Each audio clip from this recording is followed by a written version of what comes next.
Ike is a magician in the demon army, renowned for his extreme strength and skills, which have earned him the rank of commander. In this war-torn world, he leads his troops on the battlefield, strategizing how to conquer the impregnable fort of Arson.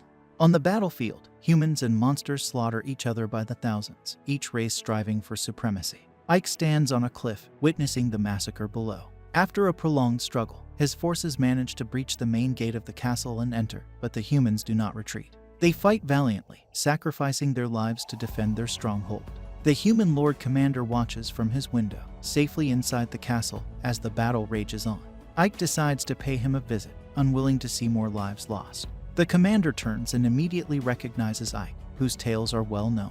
Ike confirms his identity as the leader of the 7th Legion of the Demon King Army, known as the Immortal Brigade. He presents the commander with 3 options for the future: surrender peacefully and become a prisoner of war, end his own life to preserve his honor, or, if he has no honor, escape through the window.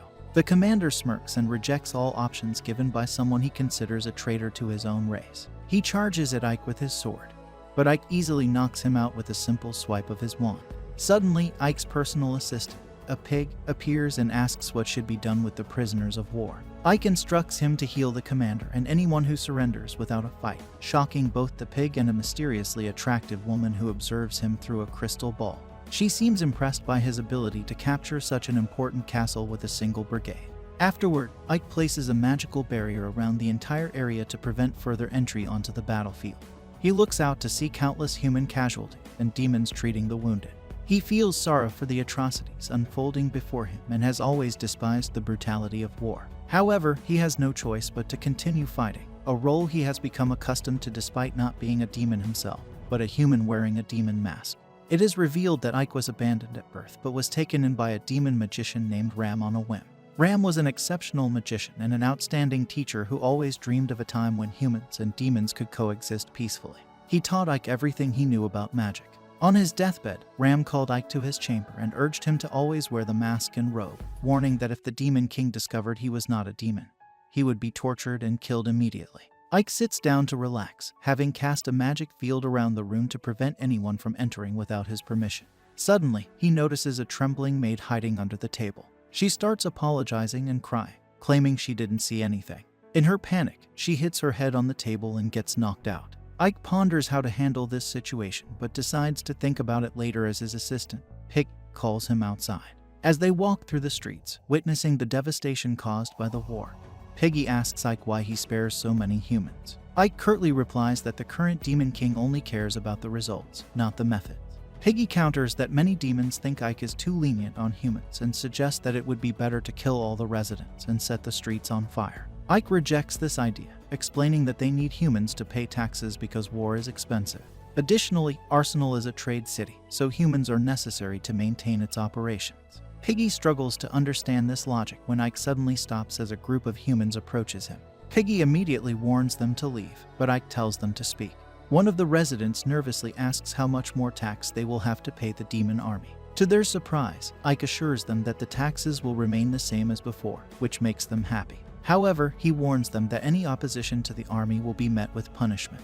As Ike finishes speaking, he suddenly disappears in a bright light, leaving Piggy astonished. Ike himself is shocked as he finds himself in a dark dungeon, immediately under attack by a giant monster. Dodging the initial blow, he runs while shouting at the mysterious woman, chastising her for summoning him in such a manner. The demon continues its relentless assault, forcing Ike to pull a wand from his robe. He unleashes a special magic attack, dispatching the demon, though the details of the attack remain unseen due to poor lighting. Immediately, the woman appears beside him, remarking that Ike was just a child hiding behind Ram the last time she saw him. She comments on the strength of the golem, indicating Ike's significant growth in power. The woman, named Sephiroth, is Ike's superior, and the only demon aware of his true identity. He reprimands her for summoning him so abruptly, but she responds that it's more entertaining this way. When he asks if he's there to report on the war efforts, she dismisses it, noting that she witnessed his flawless execution firsthand. Sephiroth reveals that the Demon King herself wishes to meet Ike.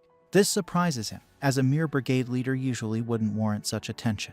When he questions the reason, Sephiroth speculates that the Demon King might be interested in how he managed to capture Arsenal in just a week.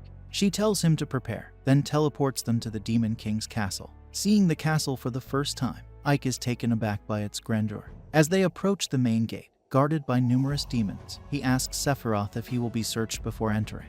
She affirms that everyone is checked, as the Demon King is the most important person in their world. This makes Ike nervous, fearing that his true identity might be revealed. However, Sephiroth reassures him. Surprisingly, the guards, overwhelmed by Ike's magical aura, step aside, acknowledging him as the grandson of the great magician Ram.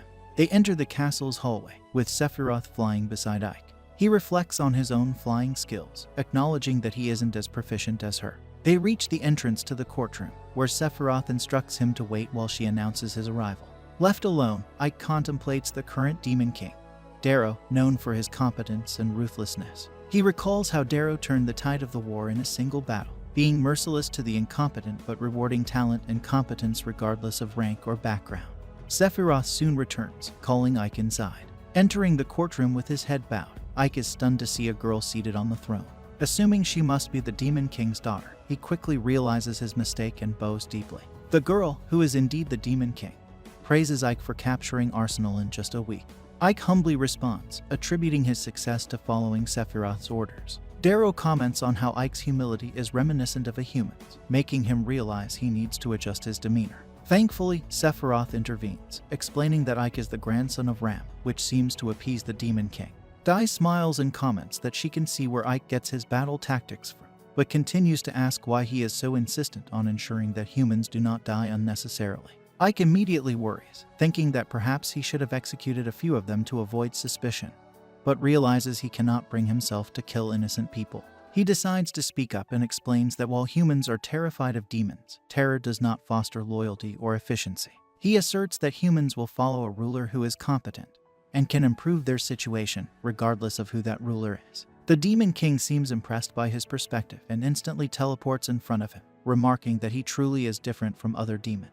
She expresses a desire to see the real face behind his mask before leaving the court. Overwhelmed with relief, Ike falls to the ground, breathing deeply, and tells Seph that such frightening experiences are not good for his heart. Seph encourages him, revealing that Dai has decided to reward him by making him the ruler of the city of Arsenal. Ike is then teleported back to the castle in Arsenal, where he finds the maid sleeping on his chair. Startled, she jumps up and begins apologizing. Ike reassures her that he will not harm her and asks for her name. She identifies herself as 13, explaining that all slaves are given numbers instead of names. She mentions that her real name was Sadie before she became a slave, and Ike decides to call her Sadie. He tells her that since she has already seen his true identity, he cannot let her go free. She leaps onto him, crying, but he calms her down and assures her that he will not kill her. Instead, he tells her that she will be his personal maid from now on, and she immediately agrees. Later that day, Ike surveys the damage done to the city and realizes that the defenses need to be rebuilt quickly, as the city will fall if the humans decide to attack.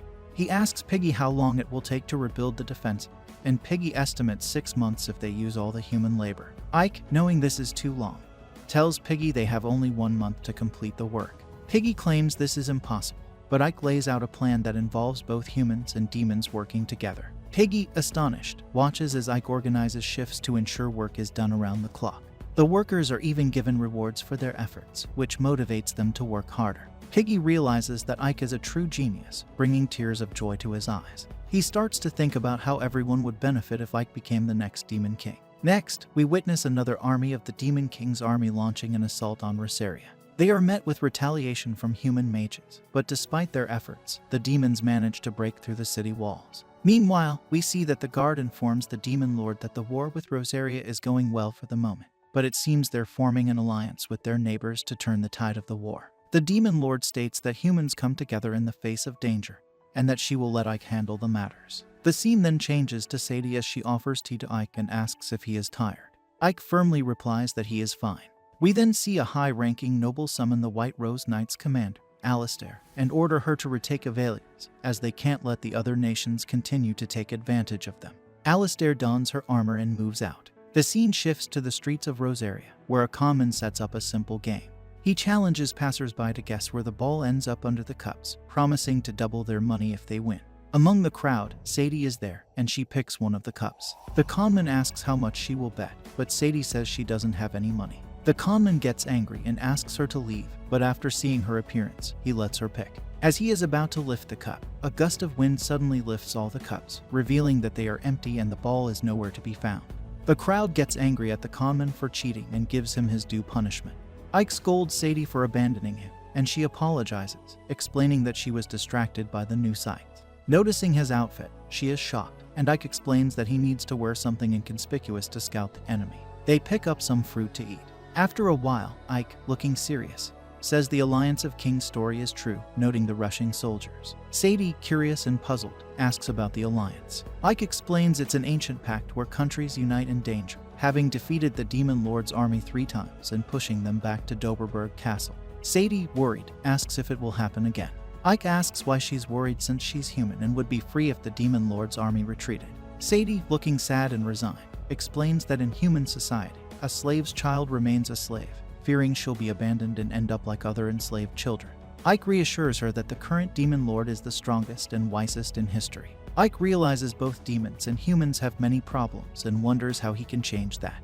Ike wants to further investigate why the soldiers are rushing around like that, so he asks his maid to follow as he continues his investigation. However, they are suddenly told to halt by the conman.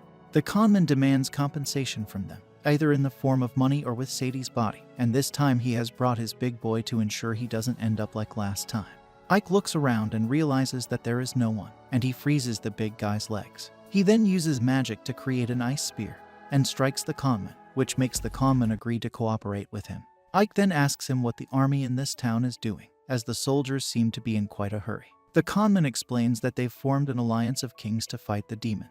Ike asks if that's all he knows. The conman tells him that Rosaria's army is eager to land a blow on the Demon Lord's army before the alliance does. Ike realizes they want to win glory for their own nation before the alliance is fully formed, which will put them at an advantage during their strategy councils and increase their influence after the war. Of course, if they fail, it will put Rosaria in an awful position. He then asks the conman where they will attack. The conman says there's only one place, Evalia's, as its gate is a mess and it's poorly defended. After getting his information, Ike walks away, leaving the crooks in that state as they beg to be released. Ike returns to the office to find Lilith waiting impatiently. She complains that she couldn't find him anywhere and gets visibly jealous seeing Sadie with him, demanding to know who she is. Sadie introduces herself as Ike's maid. Lilith insults Sadie, calling her ugly, and boldly offers to become Ike's maid while hugging him. Sadie controls her anger and politely asks the demon to leave, explaining that Ike is tired. Their argument escalates into a tense standoff that even Gyre, the pig, avoids getting involved in, fearing repercussions. Meanwhile, outside of Alias, the White Rose Knights prepare for their attack. Some knights are on edge due to the eerie quietness of the area. Their instincts prove right when demons launch a surprise attack just as Commander Alistair is about to give the signal to fire rocks. The humans are quickly overwhelmed, and Alistair orders a retreat. Ike watches from the safety of the city wall, and Gyre praises Alistair for her decision to retreat. The pig commends Ike for predicting the attack, thanks to his excellent intelligence gathering. Ike tries to downplay his achievement, but suddenly an assassin shoots an arrow into his back, causing him to collapse. News of the White Rose Knight's defeat reaches a high-ranking noble who shows no tolerance for failure and orders Alistair's imprisonment. Despite objections that she's one of their best generals and it will affect morale, the noble insists she take responsibility for the failure or face consequences before their king. Meanwhile, Ike regains consciousness and finds himself bandaged up, surprised to see Sephiroth beside him. She explains she saved his life and healed him completely, leaving no scar from the arrow. He thanks her, but she worries about the implications of no human casualties, fearing it may arouse suspicion from the Demon Lord. Ike shares his goal of fostering coexistence between humans and demons, but Sephiroth warns that achieving peace is difficult amidst ongoing conflict. She advises him to rest, then disappears. Examining the arrow, Ike wonders if someone infiltrated the castle to attack him. Before he can contemplate further, Lilith bursts into the room, overjoyed to find him safe, and hugs him tightly. She expresses concern for his safety and asks about the attack. Ike tries to reassure her, but changes the subject to finding Alistair's location. After learning where Alistair is imprisoned, Ike heads to the prison. Lilith accompanies him, commenting on the intimidating appearance of the prison and insisting she doesn't want him going alone into danger. Ike, annoyed but accepting her presence, arrives at the poorly guarded prison.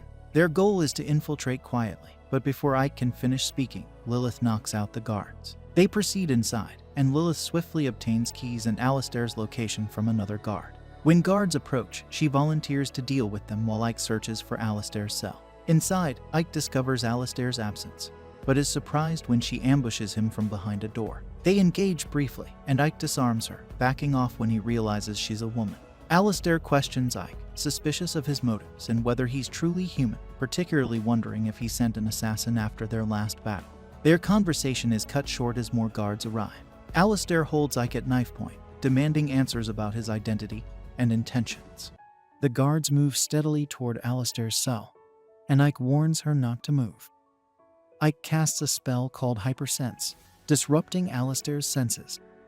After being hit by the spell, Alistair feels like time has stopped, and the soldiers nearby experience the same sensation. Ike explains that he has dulled all their senses, then uses dark wind magic to blow away the nearby soldiers. A large soldier attempts to attack him from behind, but Ike dodges and uses a gravity spell to drop the soldier to the ground floor, though he ensures the soldier doesn't hit the ground hard. Observing this, Alistair wonders why he would save a human. She regains control of her body, but the floor beneath her suddenly breaks, and she starts to fall. Ike catches her just in time, and she questions why he saved her. Ike realizes he hasn't introduced himself, and says he is the leader of the Immortal Brigade in the 7th Legion of the Demon Army. Alistair recalls that he is known for defending Evalius. Ike, confirming he is part of the Demon Army, asserts that he can't be human. He asks her again if she sent an assassin after him during the last battle, but Alistair remains silent, declaring herself a knight of the kingdom with nothing to say to a demon. She offers herself up for him to kill if he wishes, and Ike then slams her against the wall, reading her mind. Alistair is confused by his actions. Lilith arrives and sees them in this compromising position, feeling jealous.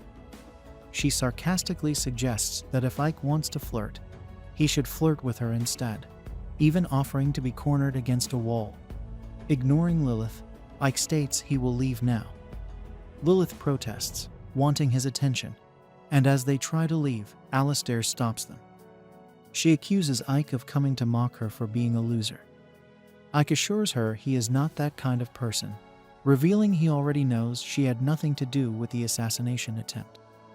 Alistair is perplexed, as she never answered his question. Ike explains that he read her mind and found her heart pure. He encourages her to cheer up, noting she seemed downtrodden, and suggests it's more important to focus on what to do after being defeated. Alistair pretends not to understand, and Ike signals Lilith that they should leave.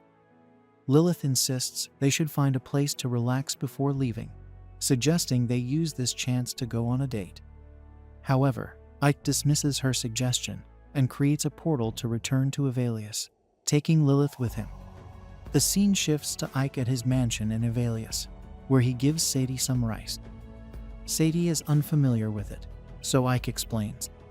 He informs her that he was tasked with doubling the city's tax revenue.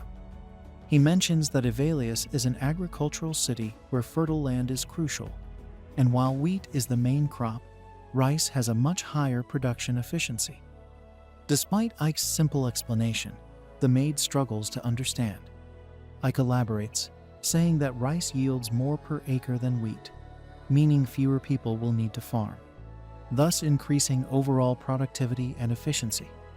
Once humans move away from agriculture, they can start working in other professions like weaponsmithing and brick masonry. More people will also become involved in the service sector. Sati, puzzled, asks what the service sector is. Ike explains that it includes professions like chefs and other related jobs. He tells her that as long as these professions continue to grow, the country will become more prosperous. He then asks if Sadie understood everything he explained. It's evident that the confused maid didn't grasp even half of it, so Ike simplifies it by saying that it means everyone will have plenty to eat, and the government will collect a lot of taxes. Hearing this, Sadie exclaims that her master is amazing. Ike then instructs her to start cooking the rice. Sadie, looking troubled, asks how she should cook it. Ike admits he has never cooked rice before and has no idea either. Surprised that there's something he doesn't know, Sadie is told to figure it out on her own. Ike mentions he has heard that they should start cooking with a low flame, then switch to high, and they shouldn't lift the lid during the process. Sadie remarks that this sounds like a magic spell, and Ike replies that he is counting on her to manage. While she cooks, he will take care of other business. The scene shifts to Ike's entire army gathered in town. One of his soldiers, Piggy, wonders why Ike has assembled them. Ike assures them they will soon learn his plans. He has concluded that the arrow shot at him belongs to the enemy's armory. But Alistair of the White Rose Knights was not involved in the assassination attempt. This implies that the person who shot the arrow was disguised as a member of the White Rose Knights, intending to frame the enemy. This leaves only one unpleasant possibility. There is a spy among his army. Using his mind-reading abilities, Ike identifies the spy by scouring through his soldiers' thoughts. He finds a goblin thinking about not being found out and realizes this goblin is the traitor. Ike confronts him. The scene then cuts to Ike visiting Saphiro while she is bathing. She asks why he is intruding, noting it must be urgent. Ike, unfazed by her nudity, suggests he can wait outside if she prefers. Saphiro, however, acknowledges that there is a traitor in their army and asks if Ike has identified them. Ike reveals that it is the vice leader of the 7th Legion, the one-eyed goblin named Jace. Sapphire isn't surprised, saying she expected him to be the traitor. Ike expresses concern about dealing with Jace, who is smart and experienced in combat. Saphiro, stepping out of the bath, firmly states that the course of action is clear. Jace must pay for his treachery. The scene shifts to Jace discovering that Ike has come to visit their general. Surprised that Ike has fully recovered after recently being shot, he questions the archer, who confirms that he did shoot Ike and that the arrow pierced his chest. Another soldier informs Jace that they have lost contact with their spy in the Immortal Brigade, making it clear that Ike has uncovered their scheme. Realizing this, Jace decides to gather his forces, stating that he won't back down now. Soon after, another soldier tells Jace that Ike is here in person. Jace goes to meet him, remarking that Ike should have sent a notice if he planned to visit. Ike replies that he was just dropping by to say hello since he was in the area. Noticing the large number of troops Jace has assembled, Ike asks if there is a battle going on. Jace retorts that it is none of Ike's business and reminds him that he governs these lands. He also mentions hearing that Ike was injured in the last battle and advises him to be more careful as a brigade leader. Monsters surround Ike from behind as well. Playing along, Ike admits he was reflecting on his carelessness and should have been more vigilant about traitors. Jace realizes that Ike knows everything and wonders why Ike has come alone, noting that his own troops are twice as powerful as Ike's. Jace claims his soldiers are eager for Ike's blood, and that Ike is naive if he thinks he can defeat them all. Ike is glad all of Jace's troops are present, and suddenly, blazing stones begin to fall from the sky, indiscriminately destroying the town. It's revealed that Saphiro is behind this spell, confident that Ike can handle himself. Ike isn't surprised by her chaos, recalling that he told her reconstruction would be difficult, but she never listens. She uses her forces to attack the remaining soldiers as Ike confronts Jace. He tells Jace to surrender, questioning if he will wait until he loses everything. Jace orders his soldiers to fight Ike, but Ike effortlessly defeats them. Jace tries to escape, cursing Saphiro for ruining his plans. Using a secret route to flee the town, Jace reflects that while he might escape today, the real battle is just beginning. However, before he can get away, a blazing rock almost hits him. Ike catches up to him, revealing that he attached a familiar to Jace earlier. Furious, Jace accuses Ike of ruining his plans, but Ike insists he should surrender, as there is no other option. Refusing to give up, Jace attacks Ike, who defends with magic and counters with wind magic, noting that Jace's scheming has dulled his combat skills. Jace attempts to retaliate, but Ike binds him with magic, declaring that it's over. Jace concedes defeat and tries to flatter Ike, proposing they team up to take over the Demon Lord's army. He criticizes the current demon lord for being too soft on humans and suggests that with Ike's skills and intelligence, they could change the demon army. Ike rejects Jace's offer. In a last-ditch effort, Jace frees one hand to throw a knife at Ike, but Ike dodges and uses hypersense to dull Jace's senses. Ike notes that Jace mentioned having a partner and demands to know who it is. Jace refuses to reveal the identity, and Saphiro arrives, threatening torture to extract the information. Ike asks to handle the interrogation his way, but Saphiro argues it's too time-consuming. Before she can act, Jace is poisoned. Ike attempts to detoxify him, but the poison is too strong. Saphiro points out that Jace has been abandoned and urges him to name his partner, as loyalty no longer matters. Jace finally agrees and reveals the name.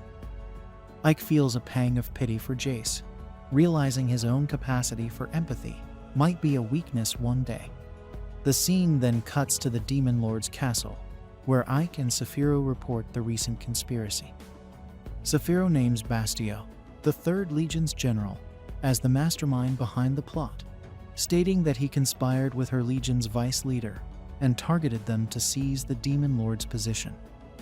Bastio, present in the room, is asked by the Demon Lord to explain himself. After hearing Saphiro, the ruler requested the input of a 4th party who entered the room, surprising the commanders of the 7th Battalion. It was Bastio, defending himself by arguing that Saphiro and her accomplice had killed the vice commander to frame him and take over the 3rd Battalion. He accused Saphiro of being a witch, implying that such treachery was expected from someone like her. Upon hearing this insult, Saphiro instinctively released her magical power, but Darakutan urged everyone to calm down. The Lord emphasized that demons naturally seek more power and glory, and it wouldn't make sense for a leader to punish subordinates for such ambition, as it would leave no one to serve. She then questioned Bastio if he thought she wouldn't uncover his plot, surprising the Headless Knight. Turning to Saphiro, the Demon Lord acknowledged her loyalty, but criticized her for failing to maintain her subordinates' loyalty. She declared that both Saphiro and Bastio must be punished according to the Code of Laws. However, not wanting to lose 2 commanders in the midst of a war, Darakutan decreed that the matter be settled through a duel, where the winner would be deemed truthful. This, she said, was the proper way for demons to resolve their disputes.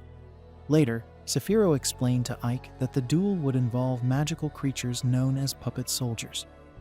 Each commander would control an army of 50 puppets, but could not participate directly. The commander who defeated all the opponent's puppets would win, and the loser would be executed. Ike questioned the complexity of this setup, suggesting direct combat would be simpler. Saphiro explained that Darakutan wanted to test their command abilities. She then revealed that commanders could choose a substitute for the duel and selected Ike for this role. Indignant, Ike argued that the commander's life was at stake and that Saphiro should ensure victory herself. She responded that she had chosen the strategy with the highest probability of success, believing Ike had surpassed her abilities. She took his hand, entrusting him with her life. Reflecting on the immense burden of the upcoming confrontation, Ike confided in the loyal Giant, who noted Ike's uncharacteristic silence.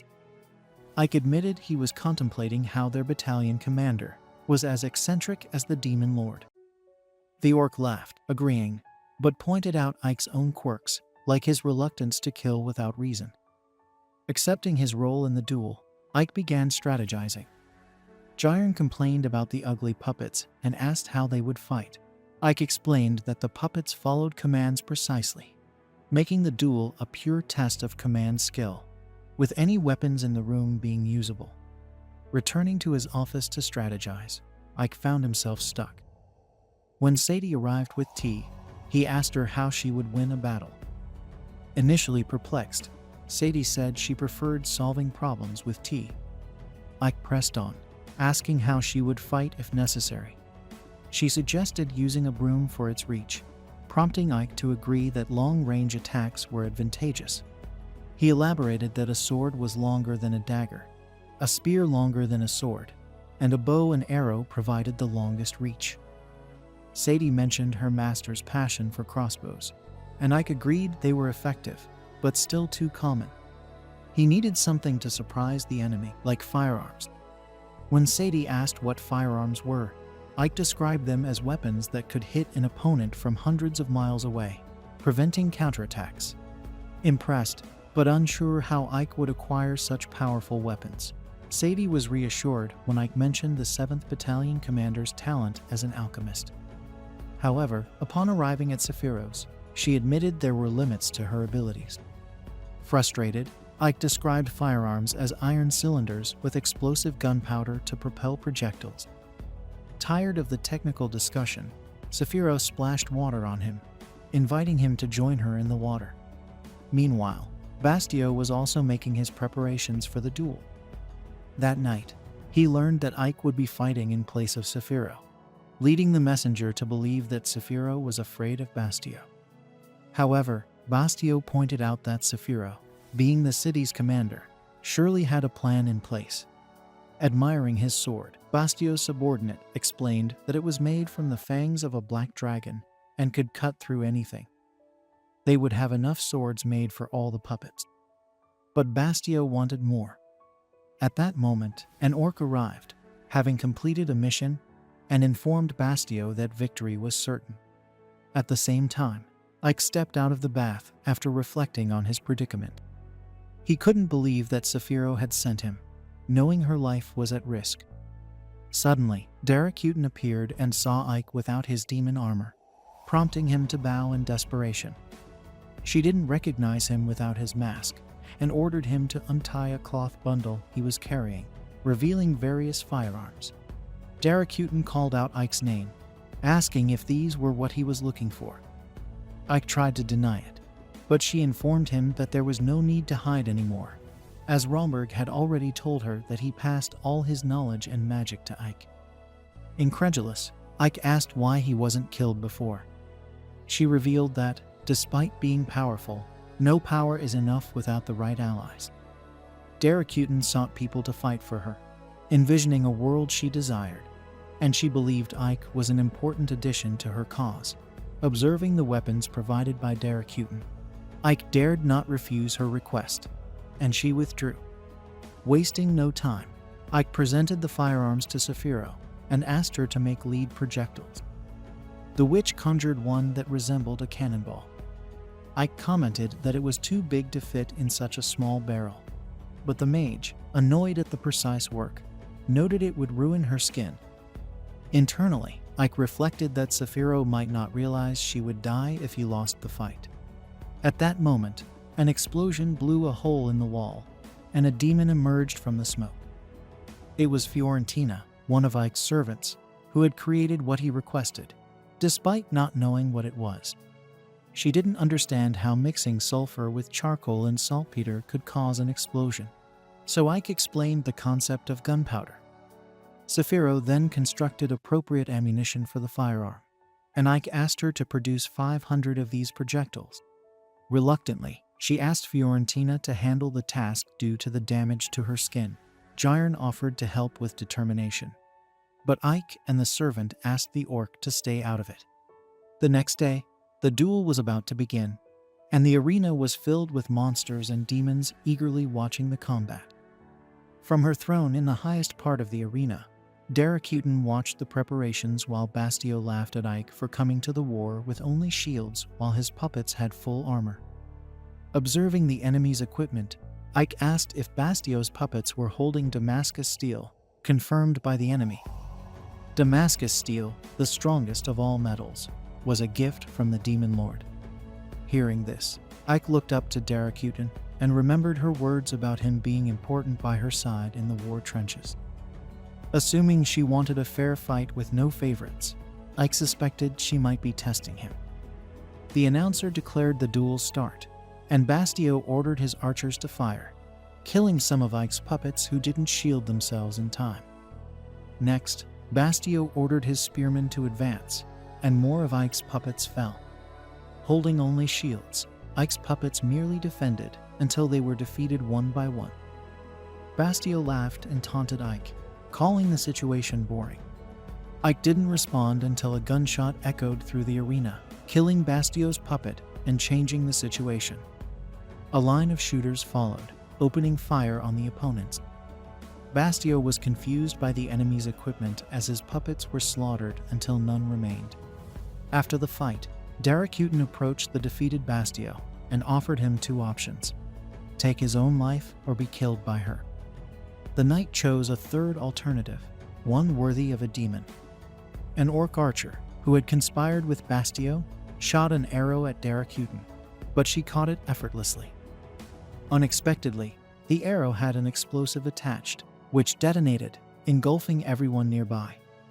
Other explosives around the arena went off, devastating the stands, while the 3rd Battalion launched an ambush, and Bastio declared himself the new demon lord. The story then shifts to the past, where Romberg stumbles upon a cave and finds wolves feasting on their prey. As he approaches, the wolves try to attack him, but he swiftly dispatches them with his magic. He then discovers that their prey was a couple who had desperately shielded their baby. To his relief, he notices the baby is still alive. Meanwhile, in the arena, Bastio's forces are rebelling, ruthlessly killing every demon not aligned with them. Bastio observes the chaos and declares that his rule is about to begin. Explosions continue to rock the arena, and Ike is devastated to witness Bastio's forces slaughtering innocent demons. Bastio then tells Ike that the Demon Lord's forces are now under his control, inviting Ike to join his army and offering to make him the general of the 7th Legion. Ike considers the offer, but retorts that Bastio should not talk so confidently, as he will never become the Demon Lord. Bastio calls him a fool for not siding with the winning faction and surrounds him with his army. He predicts Ike's demise, and some soldiers attack, but Ike repels them with a wind spell. Bastio orders a full-on assault, but Ike uses his Dark Lance spell to deal with the attackers. A skeleton even uses its head as a bomb to distract Ike and strike with a sword, but Ike blocks it with a barrier. Despite taking down many soldiers, Ike is still surrounded. The soldiers hurl their spears at him, but he dodges every one of them while flying and then uses a spell called Death Rain from above. The attack injures most of the remaining soldiers. Ike then quickly flies toward Bastio and unleashes a point-blank Hell Blast spell. Even after taking the hit directly, Bastio survives and attacks Ike from behind, but Ike dodges. More explosions rock the arena, leading to its destruction. Afterward, Bastio heals his severed hand and explains that such attacks won't be enough to defeat him. He reminds Ike that he is a Dullahan, and his soldiers are undead, hence their title, the Undead Legion. The fallen soldiers rise again. The skeletons use their skulls as bombs, and Magul soldiers attack Ike. Ike freezes the Magul soldiers and defeats others with physical attacks. However, the relentless demon soldiers keep coming. Bastio explains that his army can fight endlessly, and no matter how skilled Ike is with magic, he will eventually exhaust his power and fall. Regretting that such a fine asset must die, Bastio thinks Ike could have been of better use on his side. An archer from earlier attacks Ike with a bomb. Although Ike shields himself with a barrier, the bomb partially breaks through. Bastio is surprised that Ike is still alive, but attributes it to Ike being the commander of the Immortal Brigade. He states that the outcome is inevitable and they should end this now. Ike realizes he needs a plan as continuing to blast spells will deplete his magic. He recalls that the undead are just corpses, and dark magic is ineffective against them. Suddenly, he gets an idea as the demon soldiers attack. He casts a spell with a golden light, obliterating the attacking demons and those nearby. Bastio is baffled, and archers try to shoot Ike again, but Saphiro severs the archer's hand. Saphiro's army is outside, defeating the rest of Bastio's forces. The Piggy and Lilith are also in the fray, and the soldiers are thrilled to be taken down by Lilith due to her unique fighting style. Saphiro then informs Ike that the rebels outside have been dealt with. Bastio, seeing Saphiro, worries about losing in a 2-on-1 fight. The Demon Lord reassures him to focus on Ike. Bastio, surprised to see Saikyou alive, is offered another chance at survival. She promises to spare his life if he can defeat Ike in a duel. Bastio is taken aback by this. Ike moves toward Bastio, asserting that he can handle him easily. Bastio charges as well, attacking Ike, who defends with a barrier. Bastio strikes repeatedly, claiming to be stronger and blaming the Demon Lord for Ike's situation, mockingly suggesting Ike beg for mercy. Ike then dispels his barrier, leaps to attack Bastio, who counters with a beam. Ike counters with his golden spell, severing Bastio's hand. Saikyou is amazed, realizing Ike is using white magic and wondering how long he has had this ability. She notices the Demon Lord is unsurprised by this development. Bastio charges again, but Ike has a flashback before the attack. In the flashback, a young Ike stares at a withering flower. Romberg approaches, asking what he's doing. After Ike responds with a nonchalant "nothing," Romberg takes him inside to teach him magic. Later, Ike successfully casts a spell and asks Romberg if there's a spell to revive a withered flower. Romberg explains that such a spell exists in the realm of white magic. Ike expresses interest in learning it, but Romberg discourages this, emphasizing that Ike, as a demon, should focus on curse magic. He explains that white magic is challenging for demons as it stems from a heart of mercy, which demons supposedly lack. Romberg, knowing Ike has a human heart, warns him that white magic can be more dangerous than any other weapon. He advises Ike to keep his white magic abilities a secret, and Ike agrees. Back in the present, Ike counters Bastio's charge, breaking Bastio's sword in the process. Ike tells Bastio that aspiring to become the Demon Lord was an ambition far beyond his reach. He declares that he cannot forgive Bastio for sacrificing his subordinates' lives for personal gain and attempting to betray his master. While Ike acknowledges that such actions might be considered acceptable for a demon, he cannot condone them. He emphasizes that a world where one tramples others to reach the top is fundamentally wrong. Bastio, enraged by Ike's audacity, tries to put him in his place, but Ike silences him with a spell, using the white magic known as Holy Light of Destruction. Ike finishes off Bastio, purifying him and leaving behind only his armor. Saikyou then asks Ike if Romberg taught him that magic. Ike confirms, and she expresses relief that he won the duel. Ike realizes that Saikyou had anticipated this outcome from the start, which is why she had him represent her in the duel while she prepared her forces to handle the rebels. Saikyou believes that there shouldn't be any further issues since Ike emerged victorious. However, the Demon Lord points out a significant problem. Bastio's rebellion has left the 3rd Legion without a general, and Ike must take responsibility for this. Confused, Ike listens as she tells him to become the new general of the 3rd Legion. This proposition catches Ike off guard, and the Demon Lord leaves him to ponder the decision.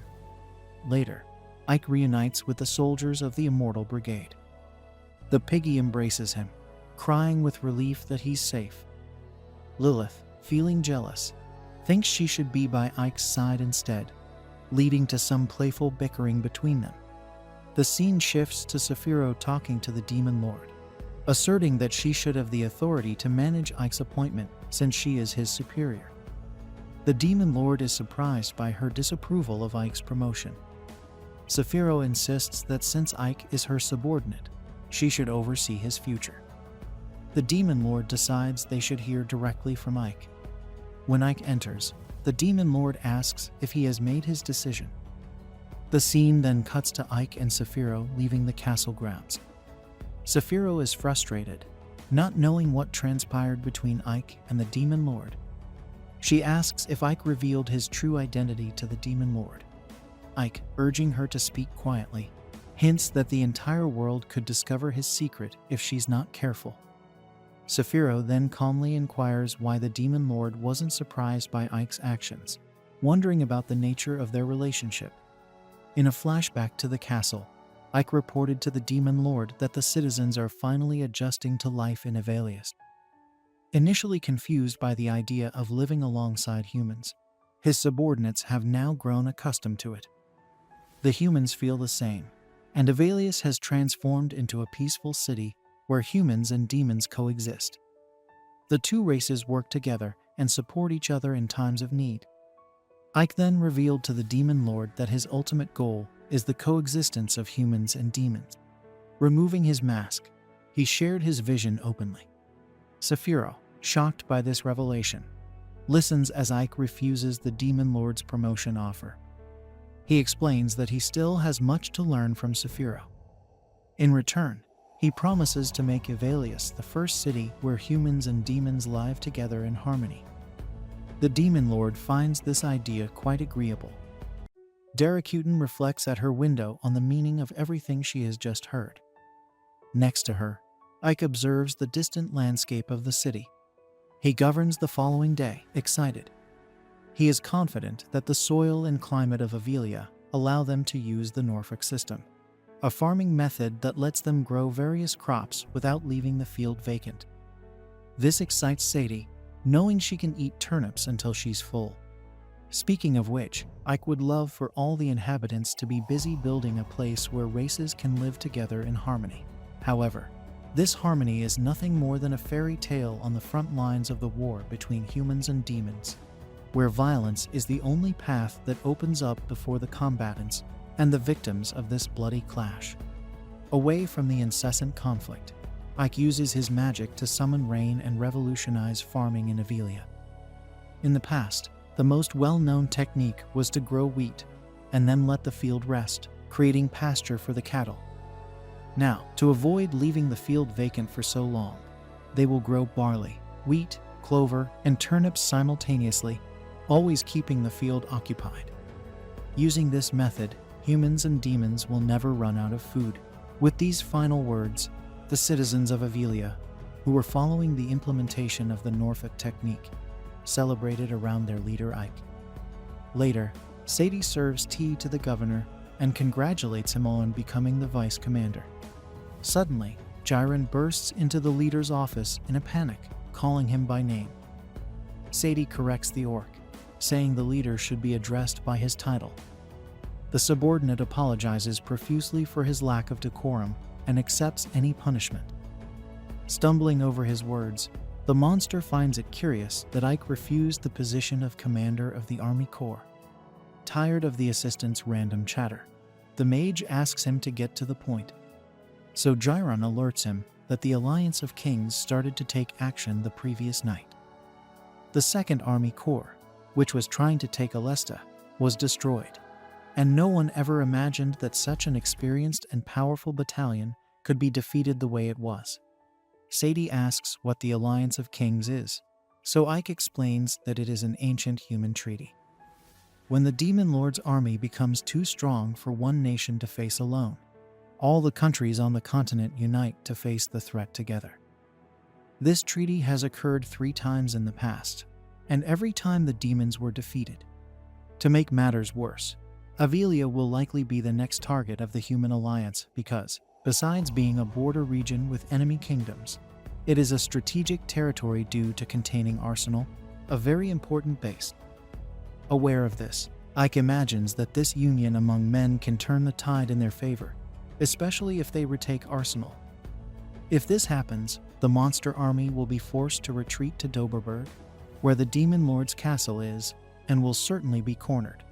At the same time, Ike's dream of creating a city where both races can live in harmony will go down the drain. To prevent this from happening, the mage assassinates, knowing there is only one way to overcome these overwhelming numbers. Moments later, in a meeting with his 2 commanders, Fiorentina holds a firearm in her hands after discovering that it is impossible to produce this weapon with alchemy, because with just 1 shot, the weapon breaks. Therefore, there is a clear limit to what alchemy can do in terms of the durability and precision of weaponry. Zephyr questions if they can simply destroy the enemy with magic, but Ike fears that his superior will devastate the entire city, so he prefers to arm the population and organize a defense that does not destroy the defender's home. Regarding this, Fiorentina suggests that they assemble the metal and wood parts one by one to build the rifles. Knowing that these parts are small and intricate, the demon advises seeking the dwarves to provide this service. Zephyr considers the idea, but remembers that this race lost the war against humans, and now wanders the world separately. And this task would require a large number of them. To gather the necessary amount, Ike believes the hope lies in rescuing the dwarf king, who is imprisoned in the kingdom of Isma. The name of this supreme leader is Gunther. During the war, humans had devastated the dwarven cities and left the chief of that race kneeling before the death of almost all his kind. Despite the certain defeat and humiliation, the dwarf king ensures that he will not allow humans to use dwarf technology for war.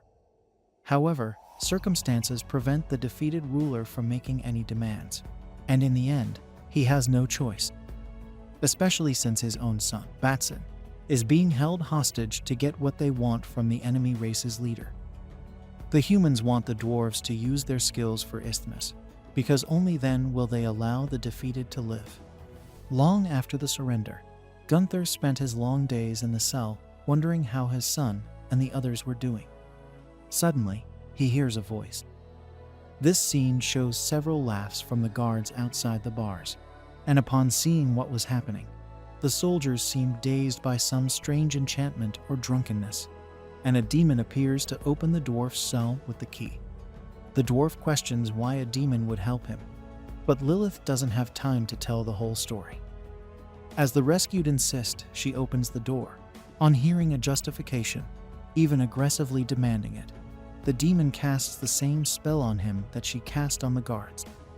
Jyrn asks what's going on, and Lilith has no fear in replying that she got fed up with the bearded guy screaming in her ear.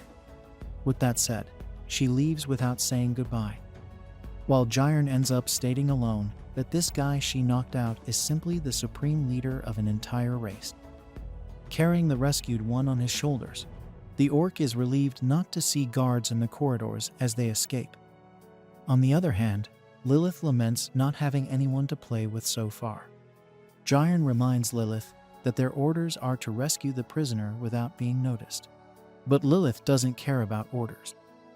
Ignoring the orc, she sniffs something strange coming from him, teasing him by saying it smells like pig ugliness, which angers Jyrn. Suddenly, guards spot them in the corridor and attack.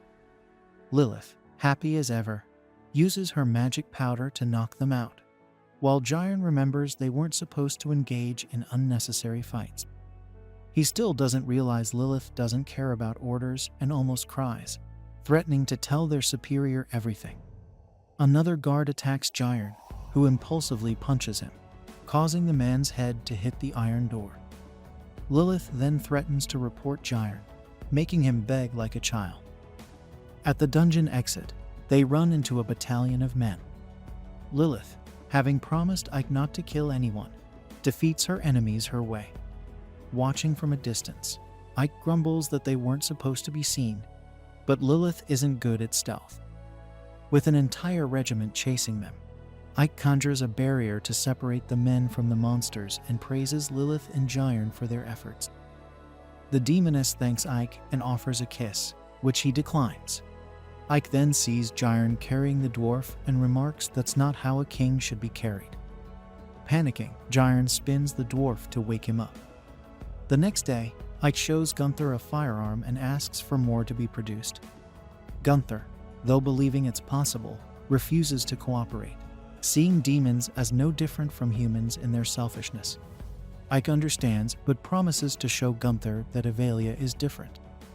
Outside, Gunther sees men and demons working together. Ike explains his plan to create a harmonious society and asks for Gunther's help. Gunther is pleased but hesitant, remembering how humans destroyed everything important to the dwarves. Ike promises to ask the demon lord to rebuild the dwarven kingdom. Gunther, furious at the arrogance, points out that a kingdom needs many dwarves, who are now scarce. Ike shows Gunther his son and other dwarves he thought were dead, motivating them to work hard for their goals. Seeing his people together again, Gunther agrees to cooperate. When greeting the ruler of Avelia, Gunther feels a strange warmth from Ike's hand. Later, Sadie offers Ike tea, but he tells her to rest and suggests she read. Learning she can't read, Ike promises to teach her. Lilith arrives, announcing she brought back all the dwarves. Seeing Sadie close to Ike, she throws a fit, thinking Sadie is flirting with him. Sadie mocks her, and they butt heads. Jyrn arrives in a rush. Meanwhile, a human soldier informs his general that the dwarf king was rescued by demons, and the officer is curious about their plans. Another messenger reports Avelius has about 500 soldiers, but with brigade commander's support, this will likely increase. The general, learning his subordinate's army is 12,000 strong, smiles and announces it's time to act. The next day, Jyrn was climbing a cliff with the grace of a pig, despite his master's encouragement. The servant remarked that it was easy for the mage to talk, because he could use his spells to climb in the blink of an eye. A human on the mission helped Jyrn take the final step to the top, while Ike was pleased that the assistant was getting quality exercise, though Jyrn felt he was losing his mind and a few years of his life in the process. To the orcs' relief, they could see the cave that was today's destination from there. Inside, the mage was delighted to find natural saltpeter. With this resource, combined with the dwarf's talent, they could advance the project of building weapons for the war, potentially turning the tide for Avelius. As days passed, training began for the local forces with firearms in hand. Using war tactics known by the human disguised in the battalion, the goblins fired and amazed Jyrn, who never imagined seeing such powerful shots. The chiefs of these races were impressed to learn that Ike paid the humans of Ivali's to work, which was previously unthinkable, as the only language known in this land was that of slavery. Next, a representative of a gargoyle species appeared in Ike's room. Being an old friend of the commander, the monster insisted on referring to him by his title, but the human preferred to be called by his name, which was also uncommon according to the hierarchical respect rules of any military junta in this world. Officially starting the meeting after the last guest's arrival, Fiorentina announced that Zephyr had left the deputy commander in charge of everything in this battle. The troll agreed with this, while the wolfman commented that Ike had been able to destroy Bastio, which was a significant feat. Therefore, the gargoyle joined the chorus, and the three monster races united with Avelius's trenches against the enemy. However, the last chief to join the war reminded them that the enemies had 12,000 men in their army, while they had only 2,000. The wolf leader thought it was easy for each fighter to kill 6 enemies, but Ike admitted that not everyone was as skilled as the werewolf brigade, so they needed to devise a strategy that would make a difference in the conflict, given the numerical disadvantage. Speaking of which, the gargoyle recommended attacking the opponents at night, as darkness had been a monstrosity since the beginning of time. But Ike knew the enemies were prepared for this, certainly using light and detection spells to avoid being caught off guard. Considering this, even though the enemy's numbers were absurdly large, the commander believed the fall would be equally significant. Given the enemy's confidence, Ike wanted them to attack, and when the humans' morale was at its peak, Avelia's forces would crush the rival forces with all their might. This had to be done quickly and cleanly to avoid as many casualties as possible for future conflicts. Meanwhile, the humans gathered their massive numbers for a frontal assault. Sadie and Jyrn organized some gear and cleaned the chief's office so he could focus on the strategies to be developed. The maid commented that the castle was quite agitated with all this mobilization, and Ike was curious about the girl's lack of fear in mentioning the war. According to Sadie, her confidence in Avelia's troops made her feel more at ease.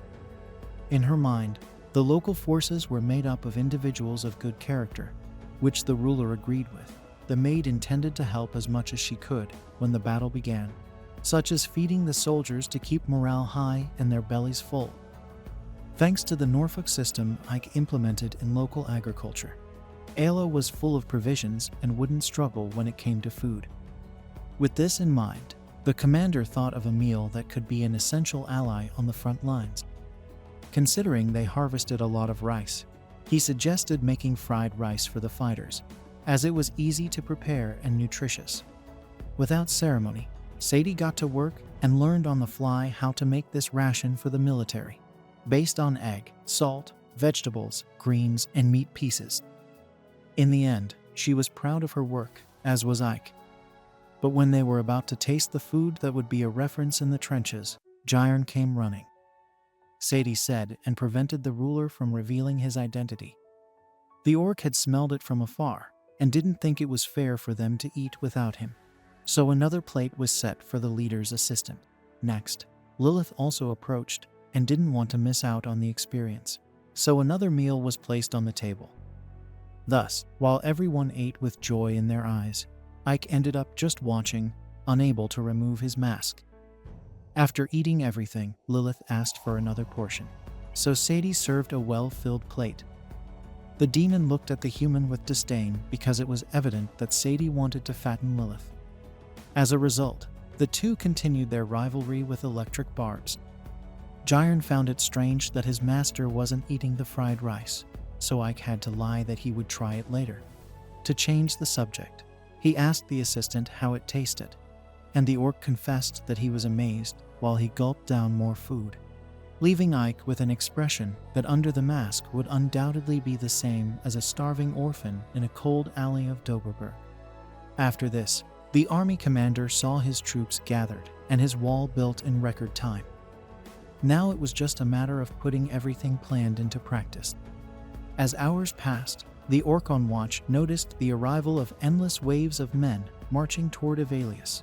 So the trumpets sounded, and the mobilization for the confrontation began once and for all on the brink of a bloodbath. Within the walls, the population reached a peak of distress upon hearing the sound that precedes them. As the goblins took their positions with rifles in hand, Gunther, the dwarf king, uttered a silent prayer to invoke luck for his comrades. Meanwhile, the brigade of werewolves, trolls, and gargoyles prepared for the onset of war. Rushing as usual, Jairn burst into the chief's office to announce what had just happened, prompting Sadie to wish the supreme commander of the army good luck in taking command of the wall.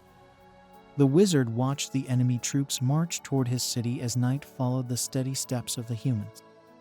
He then reminded his fighters that if the Alliance forces gathered around Arsenal, it must be prevented at all costs. With that said, the monstrous forces within the city's walls screamed and roared to boost their morale. The volume was such that it could be heard by the human general, who, despite this, felt frustrated to see that the resistance of Avelius was much weaker than he had thought. The officer beside him noted that the best warriors from each region were concentrated in the human army at this very moment, practically guaranteeing victory. Among the human machinery, catapults and ballistae were positioned to devastate the enemy wall. Indeed, the men's morale was as high as possible under the circumstances. According to the general, this would not be a war, but an extermination of this horde of monsters. With that, he ordered the massacre to begin. The endless lines of men marched toward the city along with the machinery. They attacked the city, but the magical shield absorbed the damage once more. With this, Ike was pleased that the enemy had taken his bait.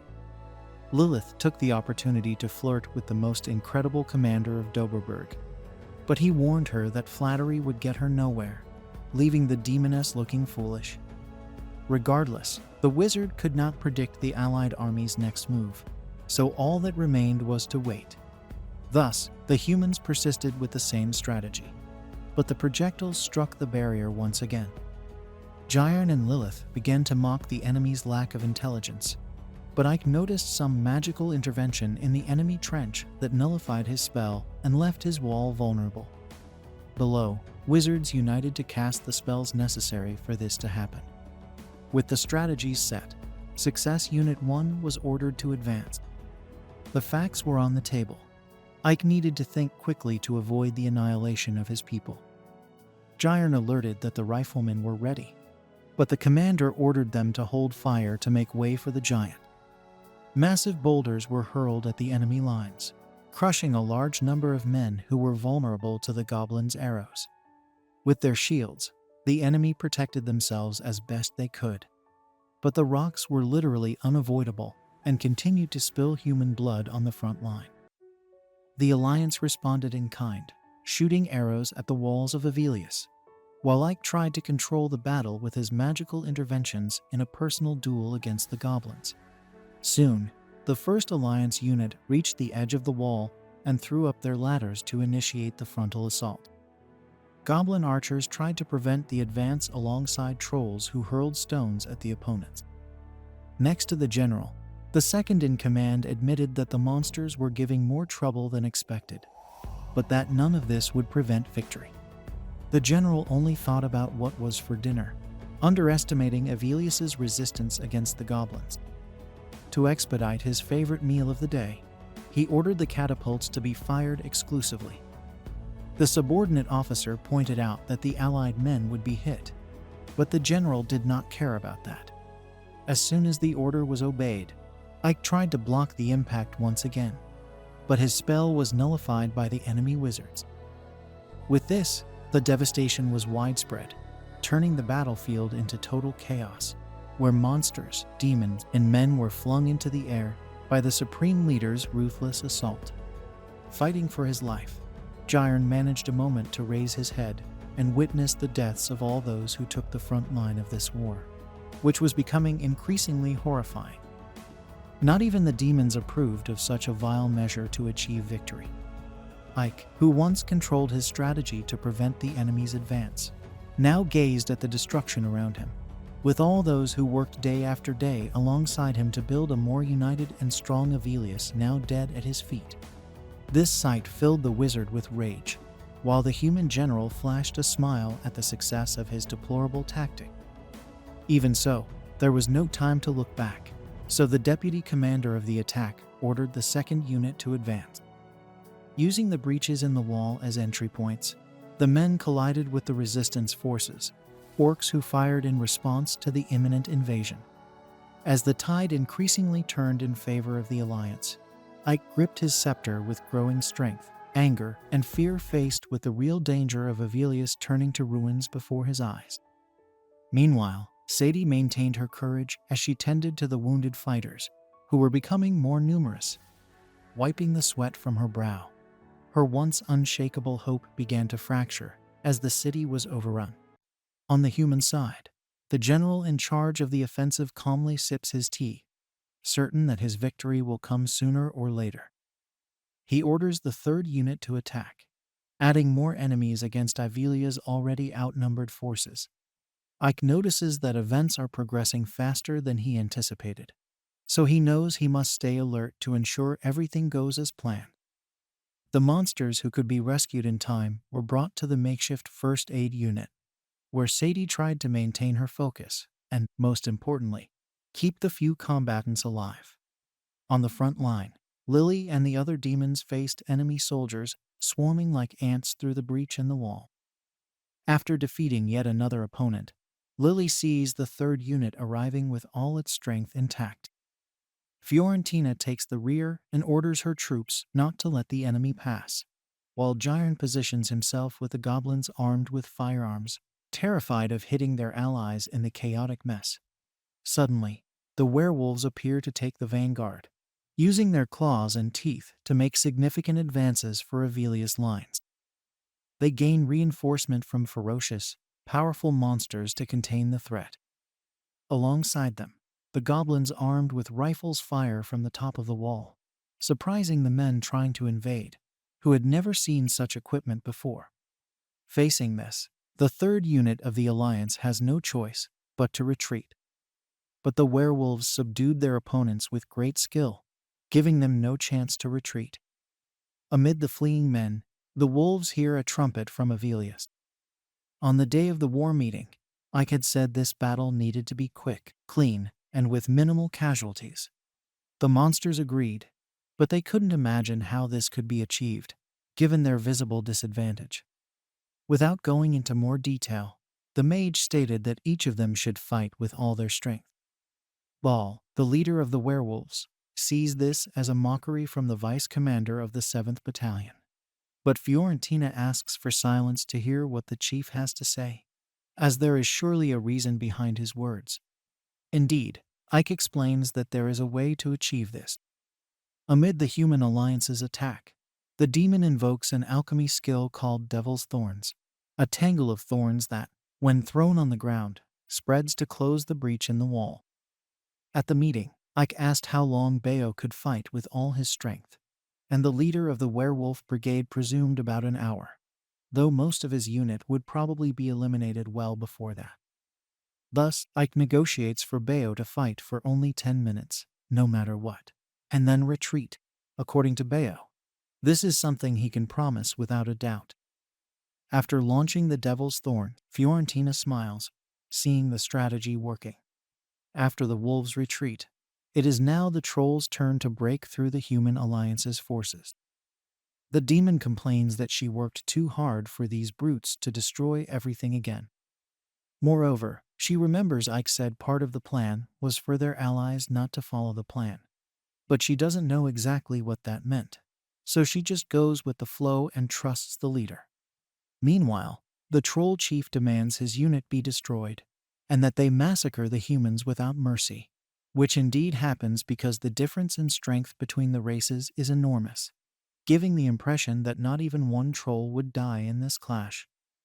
Days earlier, Ike stipulated that once Bayo retreated, Gamos would step in with his giant warriors. The werewolf feels offended, thinking the sorcerer doesn't trust the lupines to keep fighting. So Gamos asks for silence, as he is beginning to understand where the commander is headed. Ike wants his allies to die just like they did when fixing the gates. Bayo asks someone to explain what that means, so the sorcerer emphasizes that the more one fights, the more one wears out. Therefore, the plan is to attack in shifts to confuse and exhaust the enemy, while Avelius forces take turns and preserve some of their energy to maintain full strength. Implementing the established strategy, Gamos climbs the wall and is about to kill Fiorentina, who is saved by Gyron and his rifle. On that pre-war day, though he understood the strategy, Bayo contested its effectiveness because the humans' numerical superiority was too overwhelming. But that is precisely why Ike ordered Fiorentina's alchemy and Gyron's riflemen to be prepared to level the playing field.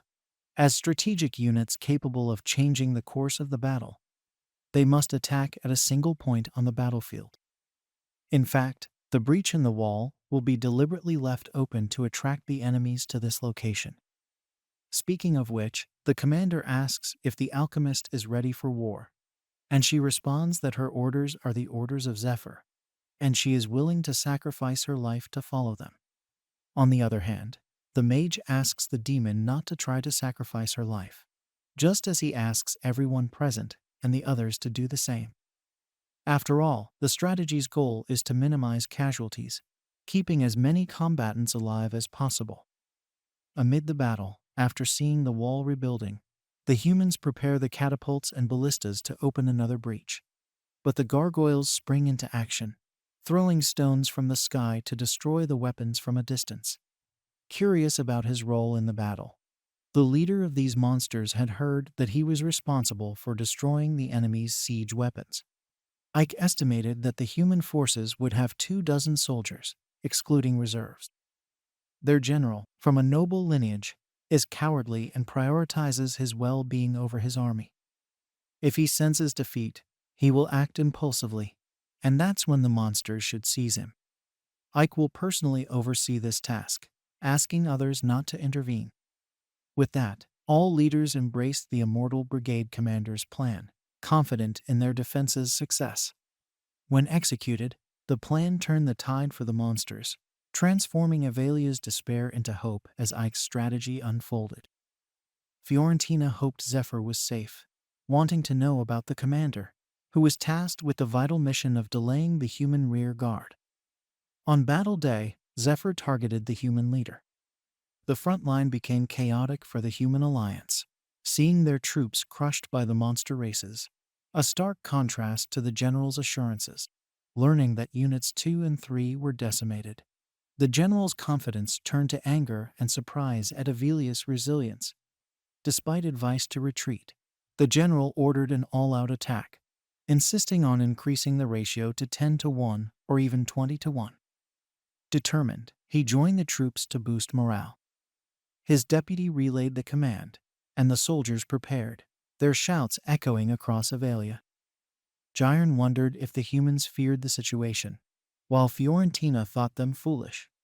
Suddenly, the battlefield opened, dividing Avelius from the alliance, as goblins had subdued the mages to create the breach. Amidst the upheaval, the human general fell from his horse, left on foot. Nearby, Ike, angered by his men's deaths, was ready to confront the cowardly officer. The 7th Battalion's commander stated that the war would end with the general's death, but Ike offered to spare him if he retreated. The general stood, questioning who would command a retreat if he died. Then Gunther emerged, ready to defeat the human. The king of the dwarves attacked, wounding the general. As Gunther prepared to finish him, Ike's magic stopped him. Enraged, Gunther strained against magical chains, but the general surrendered, promising a retreat. The humans fled, though Gunther believed they'd return. Grateful to Ike, he also feared the decision to spare the general. Ike believed Avelius would grow stronger. With the enemy gone, the monsters celebrated with the city's humans, proud of their stand against overwhelming odds. Gyron embraced his chief, making Lilith jealous. Sadie joined, eager to stay close to Ike. The monster leaders gathered, understanding Zephyr's trust in her deputy. Bayo praised Ike's capability, but acknowledged the importance of trust and teamwork. The mage had declared victory before the battle began. Yet, one piece remained out of formation. Zephyr, surrounded by the rear guard, was released by a human officer. Approaching cautiously, he heard retreat shouts and sighed with relief. Zephyr noted his escape, promising to meet again, and withdrew with his men. Surveying Avil's clear surroundings, Zephyr watched the sunrise, acknowledging Ike's rising favor in Darakutan's eyes. Atop the city wall, the Immortal Brigade's commander removed his mask, letting his human face breathe in solitude. The scene opens with Sapphiro praising Lyke for his recent victory. Ike humbly credits the 7th Legion for their role in the success. Sapphiro, impressed by his modesty, tells him his next mission is in Zenobia. She explains that the human army is planning to attack the demons soon, a consequence of his successful defense against the Royal Alliance. Ike understands the need for countermeasures and asks if their supplies are adequate. Sapphiro confirms that despite improved farming in Ivalius, it's still not enough to sustain their army in a full-scale war. To address this, she tasks Ike with negotiating a trade deal with the Federation in Zenobia. Ike realizes she's sending him on yet another difficult mission and wonders if she believes humans can negotiate with demons. Sapphiro confirms this and reassures Lyke that he doesn't need to worry about Ivalius. She will manage it in his absence. The scene then shifts to Piggy and Lilith barging into Ike's office, shocked that he's heading to Zenobia. Piggy insists on accompanying Ike to protect him with his life. Lilith, irritated, declares that she will go instead. They argue over who should go, but Lyke decides both will stay behind. He explains that Ivalius has gained attention, drawing in homeless people and refugees, which has led to more conflicts. He assigns Lilith to maintain peace in the town and leaves Piggy in charge of governance. Lilith worries that she might resort to violence, but Lyke strictly forbids it. Piggy reluctantly agrees to stay, though he would prefer to accompany Ike.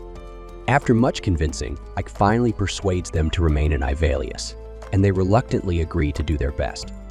The scene transitions to Ike and Sati traveling to Zenobia on horseback. Sadie is thrilled to accompany, but feels a bit sorry for Piggy and Lilith, knowing they'd be upset if they discovered she was the one traveling with Ike. Meanwhile, in Ivalius, Lilith and Piggy realize Sati is missing and are furious when they deduce she left with Ike. As Ike and Sati approach Zenobia, Sati asks about the place. Ike explains that Zenobia isn't a country but a thriving trade city, a confederation of cities. The warm climate allows them to grow unique crops. Sadie imagines the abundance of fruits and vegetables, and Ike confirms the city has everything. He then reflects on how his negotiations will determine the fate of the Demon Lord's army. Seitai, understanding the challenge ahead, realizes why Ike brought her along, to prove that humans and demons can coexist peacefully. Their journey is interrupted by cries for help. They find a carriage under attack by the Redbeard pirates, who easily overpower the guards. Inside the carriage, a young woman is confronted by the pirates. Just as one tries to grab her, he is stopped by a mysterious force. Ike arrives using magic to capture the remaining pirates and rescue the young woman, who is flustered by his resemblance to Sadie. She introduces herself as Uriah Octave, the daughter of Zenobia's leader, surprising Ike. The scene cuts to Ike, Satai, and Uriah traveling together in the carriage. Uriah thanks Ike for saving her life, and Ike thanks her for taking them to Zenobia. She is impressed by his magic and asks if he's a noble. Ike introduces himself as Reich, a magician from Isthmus, and Sadi is his maid. Uriah relates, revealing it's her first time leaving Zenobia, and explains she recently went on a blind date with a high-ranking official but rejected him. She's relieved by her decision, thinking she wouldn't have met Ike otherwise. The scene shifts to Zenobia, where Uriah introduces Ike and Sadi to her mother, Eltoria Octave, the leader of the Trade Federation. Eltoria thanks Ike for saving her daughter and asks if he's comfortable talking while she works. Ike agrees, and Uriah apologizes, explaining that her mother is very busy. Eltoria then offers Ike a reward for his help, but he declines. Ike reflects that Eltoria, as the chairperson of Zenobia's council and leader of the Trade Federation, earned her position through her own abilities. He considers himself fortunate to have saved her daughter. Eltoria notices his thoughtful expression and asks what he's thinking. She then tells Uriah to wait outside, wanting to discuss something privately with Ike. Once Uriah leaves, Eltoria gets to the point, asking Ike what the Demon Lord's army wants from her. Ike is surprised she figured out his true identity and asks how she knows. Eltoria reveals that she knows there is no magician named Reich in Isthmus, and her daughter and guards told her about Ike's impressive magical abilities. She deduced that a powerful magician using a false identity at such a critical time must be connected to the demon. Ike, realizing she has uncovered his secret, introduces himself truthfully as the Lord of Ivalius. Eltoria acknowledges the rumors she's heard about him and notes that he's a human in the demon army. She asks if this means he's now on the demon side. Ike explains that while his parents were human, he was raised as a demon by Romberg, the undying king. Eltoria then asks what he wants, and Ike explains that the demon army seeks to make a trade deal with Zenobia. Eltoria is taken aback, reminding him that demons have always been enemies of humans. She points out the risks of doing business with them, but Ike assures her that things have changed. He fights for a future where humans and demons can coexist peacefully. Eltoria, surprised by Ike's words, admits the current demon lord has a better reputation than his predecessors, but she remains cautious, unsure if the demons can be trusted long-term. Ike, unable to provide concrete proof, Eltoria then mentions the trouble the Trade Federation has with pirates, and Ike offers to eliminate Karasa, the notorious leader of the Redbeard pirates. Eltoria is intrigued, noting the pirates have been a significant problem, costing the city dearly. Realizing Ike's offer could solve a major issue, she considers his proposal but sets two conditions. He must defeat the pirates, and he must marry her daughter, Uriah. Ike is shocked by the second condition and reminds her of his connection to the demon army. Eltoria, however, sees his intelligence and sincerity as reasons to form a strong alliance, believing he will play a key role in the demon army's future. Their conversation is interrupted by a guard who reports that the Redbeard pirates are attacking the port. The pirates are raiding the city, taking goods, capturing women, and causing destruction.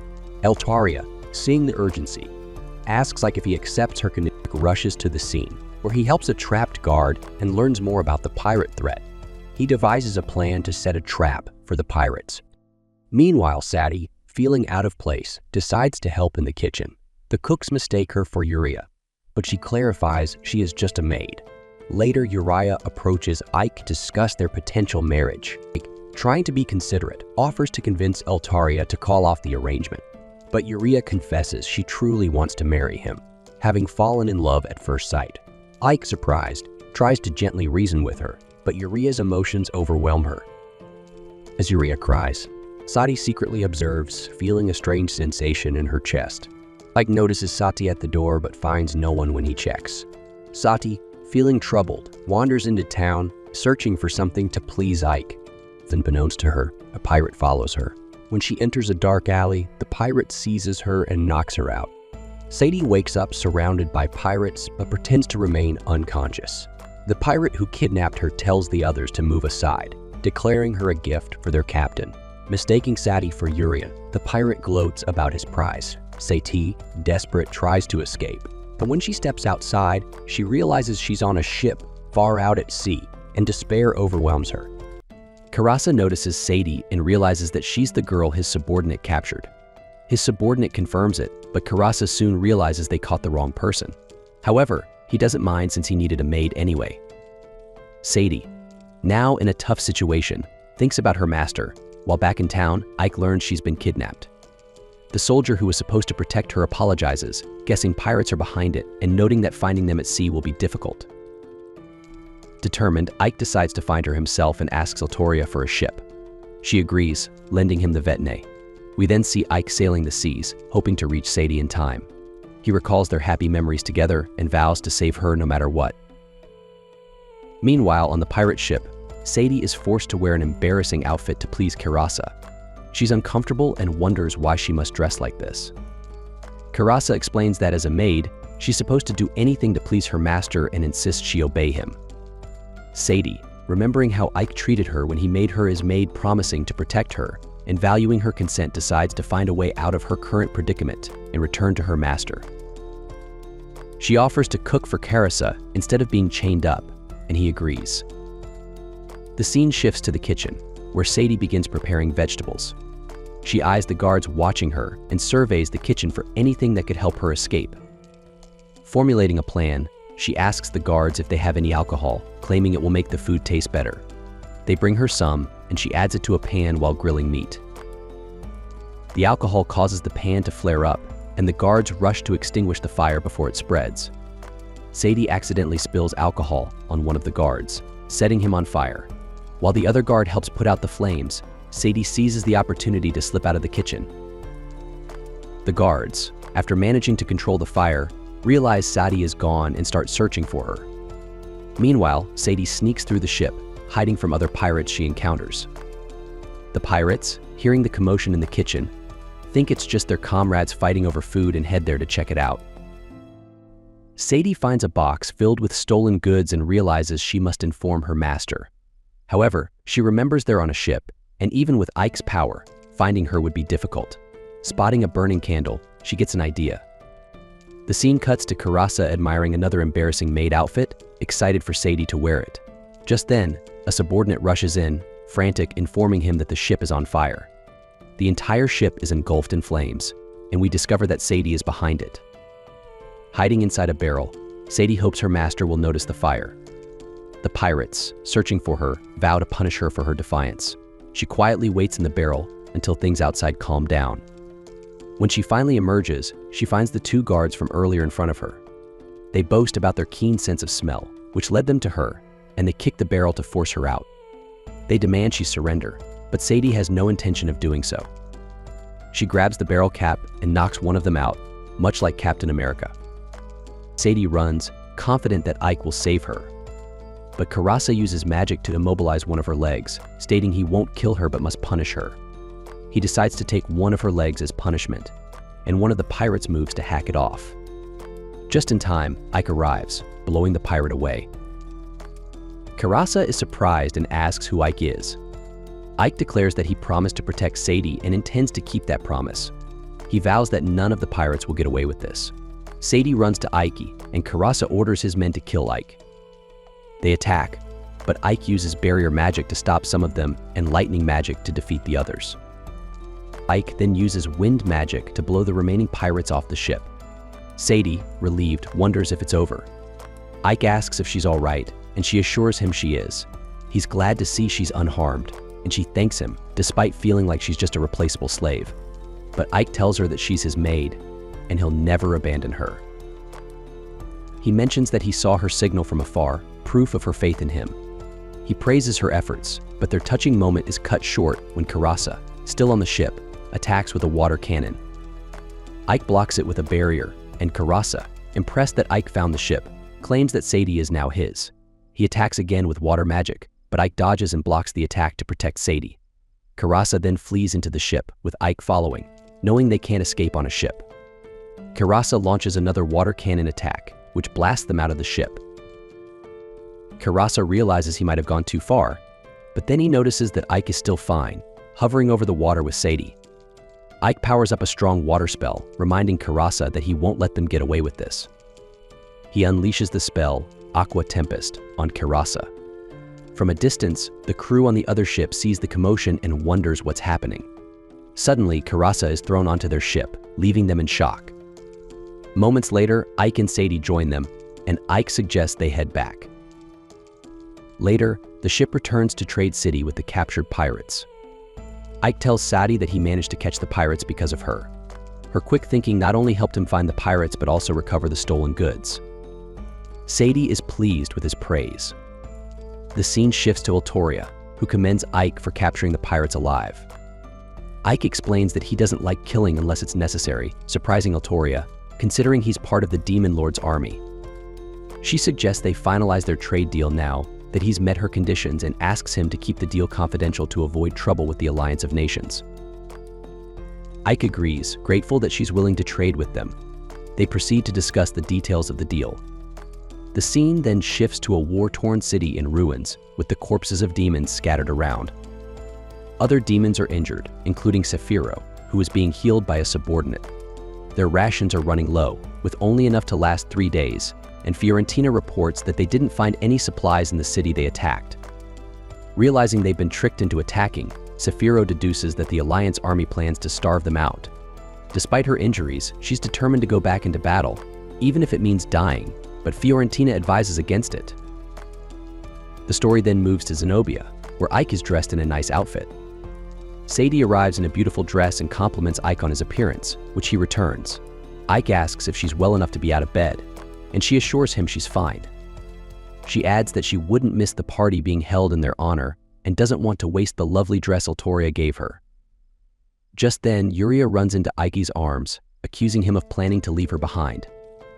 He gently tries to ease her off, but she doesn't take the hint until Sadie points out that people are staring. Yuria finally lets go, and Sadie straightens Ike's outfit before they head into the party hall. Inside, everyone eyes Ike, finding it hard to believe that this ordinary-looking man is the one Yuria has fallen for. Yuria tells him not to worry, saying she finds him handsome, and Ike thanks her. They go to meet Altoria, who tells Yuria she looks cute as usual and praises her for choosing Ike as her husband, claiming it shows her talent. Yuria replies that it's only natural since she's her daughter. Altoria then says she's leaving Yuria in Ike's care, shocking Ike. When he asks for an explanation, Altoria reveals that the treaty has been concluded, and now he must fulfill the remaining condition.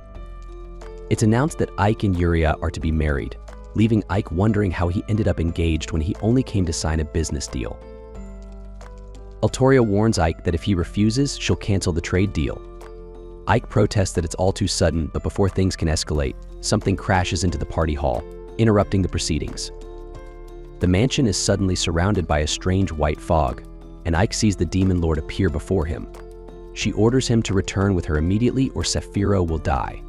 Meanwhile, elsewhere, Saphiro is on the brink of death, struggling against the human army. As the story continues, we see Alesta City being bombarded with stones and arrows. The Demon Lord informs Ike that, although Saphiro had managed to conquer Alesta, it was a trap. The enemy lured her inside the castle and then surrounded her. Ike, concerned, asks about the number of enemy soldiers. The Demon Lord grimly tells him that approximately 5,000 soldiers have surrounded the castle and that there isn't much time left. She assures Ike that all preparations have been made and his brigade is ready to head into battle to save Saphiro. The scene then shifts to General Rudel. His subordinate reports that Alesta is on the brink of falling. General Rudel, with a steely determination, tells his subordinate that it is time for him to enter the battle. The soldiers and knights begin their march into the castle. Meanwhile, Fiorentina throws a bomb towards the advancing soldiers and orders her men to commence their attack.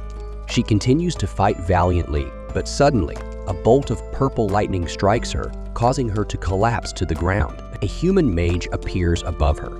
On the other side, Saphiro is completely surrounded by soldiers, her face showing signs of exhaustion. The scene then shifts to Ike's castle, where he has returned using his teleportation magic. Sadie praises his impressive skills. As they continue their conversation, Jiran knocks on the door, allows him to enter, and Jiran urgently explains that there is a serious problem. The Alliance of Kings has launched an all-out attack. Ike gazes out and sees destruction everywhere, realizing that the enemy has reached them as well. Jiran agrees but explains that they were saved by a girl who appeared out of nowhere, wiping out an entire army on her own with incredible power. Quickly decides to head to Alesta to provide support for Safiro-sama's army. Jiran acknowledges Ike's orders and prepares for the journey. Before departing, Ike inquires about the current state of their forces, asking Jiran how many troops they have available. Jiran reports that around 100 of their soldiers were wounded in the last battle, leaving them with only about 500 troops. However, since they must leave some forces behind to defend their position, their effective fighting strength is even lower. Ike processes this information and acknowledges it. Jiran, concerned, asks how many soldiers the enemy has. Ike informs him that the enemy's forces number around 5,000, realizing the difficult odds. Jiran questions whether they have any chance of success. Ike explains that their situation is even more precarious because Gamos, Bio, Kushana, and their brigades are all engaged in battles elsewhere, meaning they will have to face the enemy alone without any reinforcements. Just then, Gunther enters the room. He expresses his intention to repay his debt to Ike, stating that he believes he can finally do so. However, Ike reassures him, explaining that the guns Gunther had already provided more than repaid any debt. Gunther then clarifies that he isn't the one who actually makes the guns. They are crafted by skilled dwarven craftsmen. He goes on to mention that there are also around 100 dwarven warriors in the city. In addition to the craftsmen, these warriors are prepared to fight and will serve well in battle. Concerned, Ike asks if Gunther is certain about this, pointing out that the upcoming battle has nothing to do with the dwarves. Gunther responds with a sense of duty, explaining that if the Demon Lord's army wins and unifies the world, they will establish a country for the dwarf. This prospect is why the dwarves are willing to fight. Ike, understanding the gravity of the situation, promises by his name that he will ensure this outcome. However, he warns Gunther that the Demon Lord's army is currently struggling, and they may not be able to fulfill that promise if they lose. Gunther accepts this risk, stating that if things don't go as planned, it would simply mean he made an error in judgment. But regardless of the outcome, Gunther feels a deep sense of obligation to repay Ike. He reminds Ike that the dwarves are a race that never forgets a debt, especially after Ike had given a home to all the wandering dwarves. Ike, appreciating Gunther's loyalty and support, expresses his gratitude for the help the dwarves are providing. Soon after, some humans also approach Ike, asking for permission to help in the battle. Licensturian strongly objects to the idea of humans participating in the battle, warning them not to even suggest that they could fight. However, the human group responds with determination, expressing their concern about the uncertain duration of the war and their need to protect their own lives. They feel it is their responsibility to take action. Surprised by their resolve, asks if they are certain about this, reminding them that they are dealing with the Demon Lord's army. The human group explains that under their previous ruler, they had been burdened with impossible taxes, pushing them to the brink of collapse. But ever since Ike took control of their town, their prosperity had increased significantly. They recall how, during the last attack, Ike's soldiers had sacrificed themselves to protect the town. Without that help, the townspeople would have either starved or been forced to turn to banditry. Because of this, they earnestly plead for a chance to repay Ike's kindness and the protection they had received. Ryan, however, remains adamant, reminding Ike that demons cannot accept help from humans, reflecting the deep-seated beliefs and customs of their kind. Just then, Lilith kicked Jiran, and Jiran, after receiving a kick to the head, cried out in frustration. Lilith, annoyed by Jiran's behavior, scolded him, telling him to stop oinking and questioning since when he had the authority to tell Ike what to do. She insulted him further, calling him ugly and asserting that he had no right to give orders. Sadie joined in, defending Ike, and insisted that their master surely had a plan. She emphasized that Jiran couldn't possibly understand the deep thoughts running through Ike's mind and demanded that Jiran apologize for his earlier behavior. Jiran, realizing his mistake, quickly apologized. Ike, appreciating the loyalty and support of his companions, expressed his happiness that they trusted him so much. He then outlined the plan. They would split their forces into two groups. One group would accompany Ike to Alesta, while the other would stay behind to protect Avali. He also had a specific request for those staying behind. The human group, eager to assist, assured Like they would do anything he needed. Like then explained that the Alliance of Kings might attack again while they were gone. If that happened, he ordered the group to surrender and not resist. He warned them that if the Alliance thought they were allied with demons, they might be punished harshly, possibly even executed. He emphasized that he didn't want that to happen and urged them not to resist pointlessly.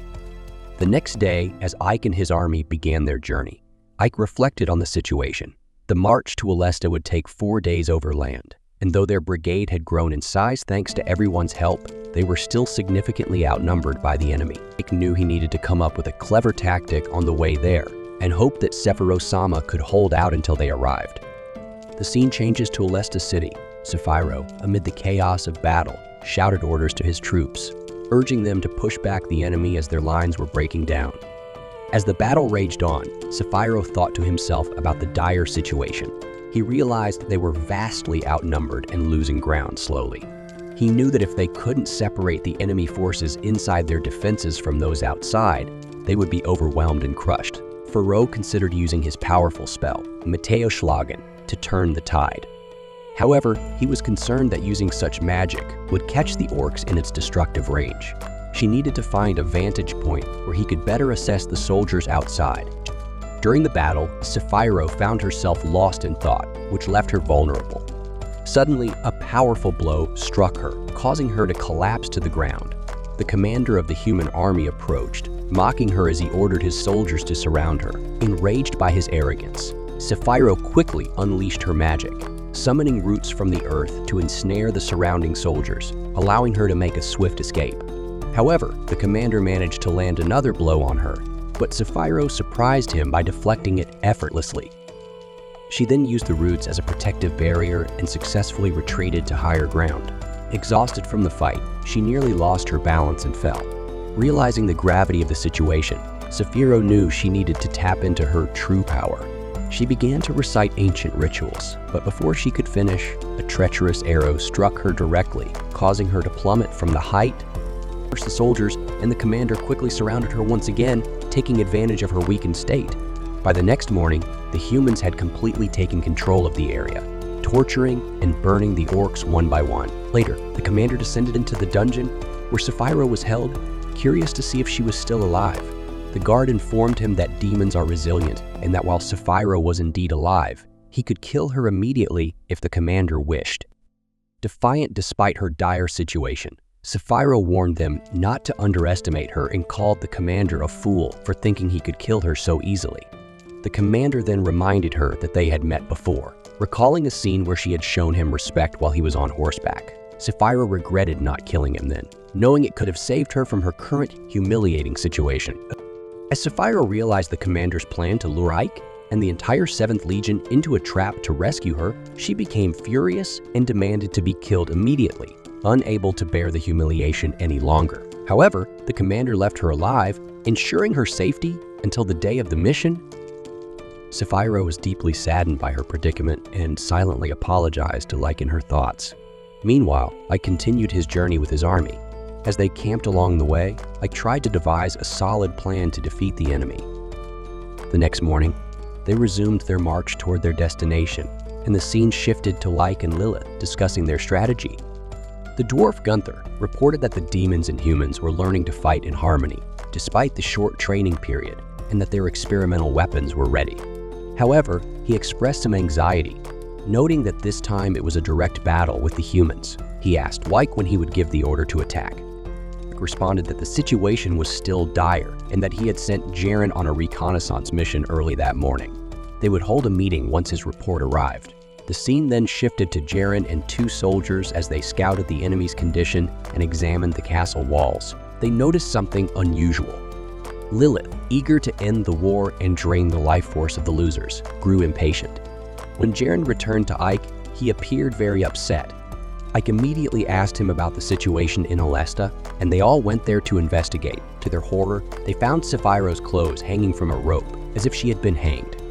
Gunther, deeply concerned, asked what they would do now. Ike, with a sudden realization, replied Gunther that Sephiroth is still alive.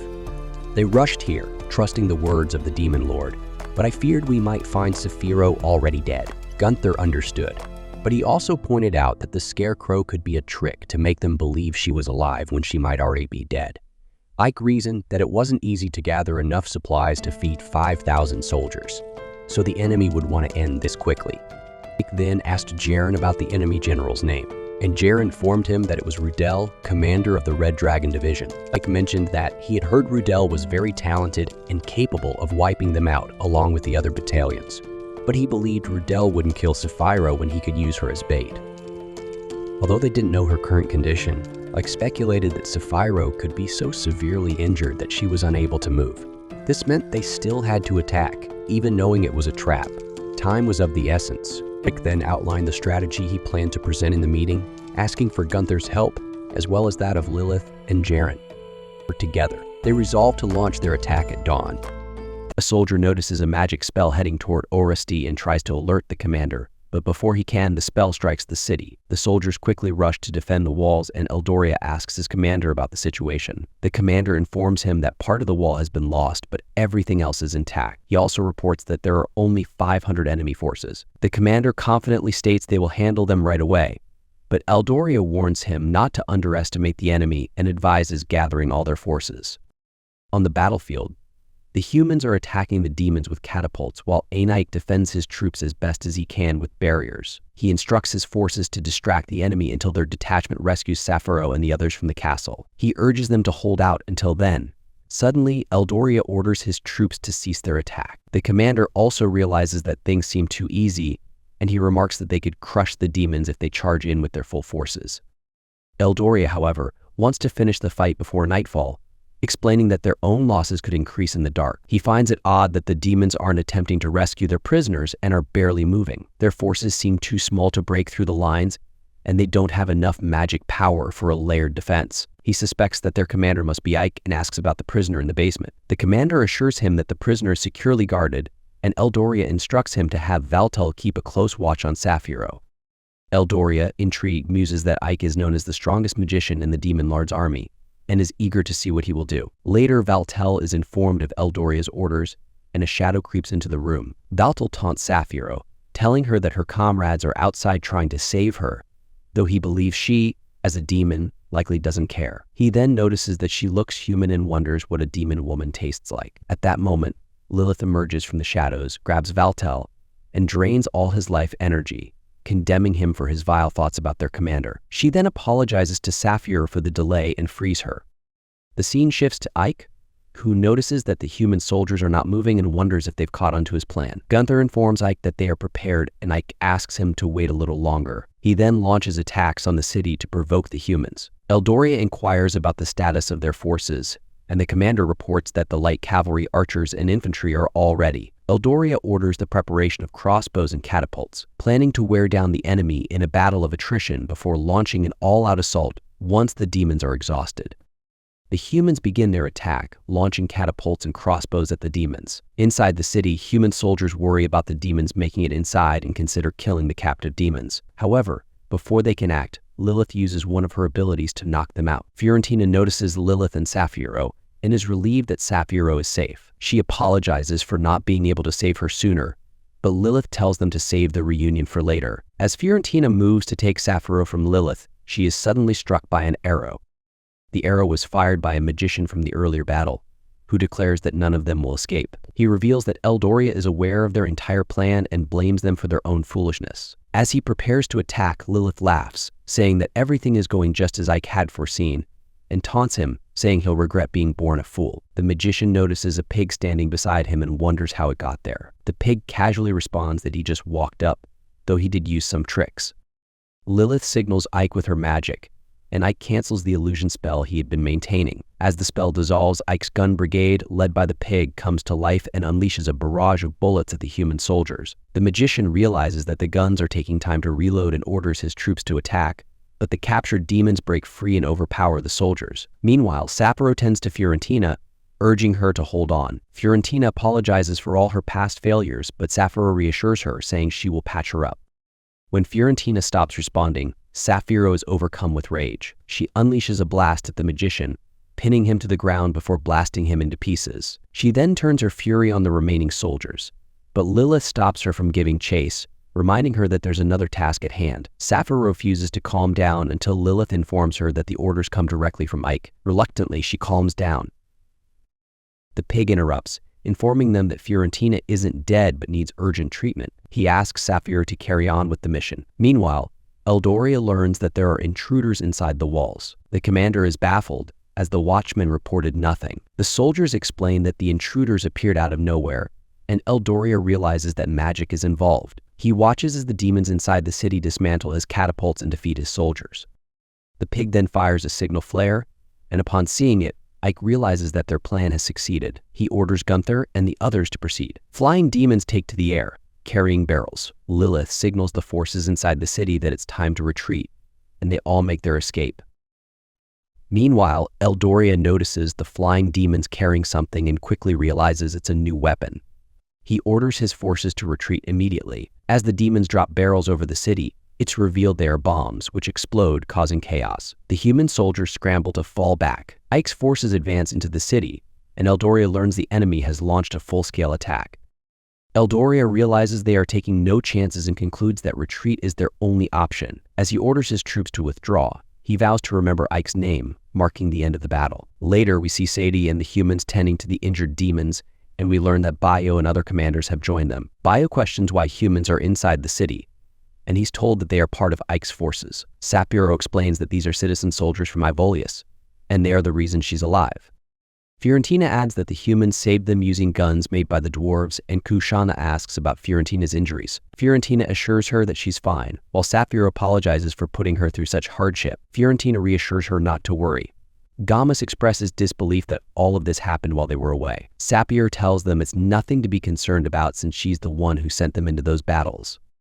At that moment, the piggy delivers a letter to Ike, brought by a red dragon messenger. Kushana wonders where the messenger is, and the piggy mentions that he's waiting at the city gates. Bayo is ready to tear the messenger apart, but Ike stops him, wanting to read the letter first. It turns out the letter is from Eldoria, who writes that he was defeated by Ike's clever tactics and quick thinking in their last battle. Eldoria praises Ike and expresses his hope to face him again someday, wishing him good health until then. After reading the letter, Ike muses that Eldoria is quite the romantic, but Sapphiro reminds him that this same romantic general lured her into a trap, causing her to lose many of her men. She can still feel the pain from it.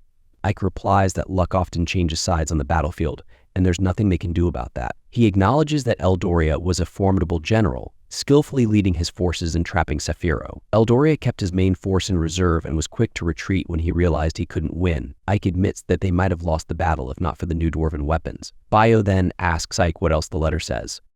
Ike mentions that Eldoria vowed not to lose the next time, among other things. Bayo wonders if it's safe to kill the messenger now, but Ike stops him, saying he needs to send a reply. Though Bayo is not pleased, Ike begins writing back, thanking Eldoria for his praise. He expresses admiration for Eldoria's ability to adapt to the changing tides of battle and mentions that he would like to meet him, but not on the battlefield. Ike gives the letter to the piggy, who takes it to the messenger.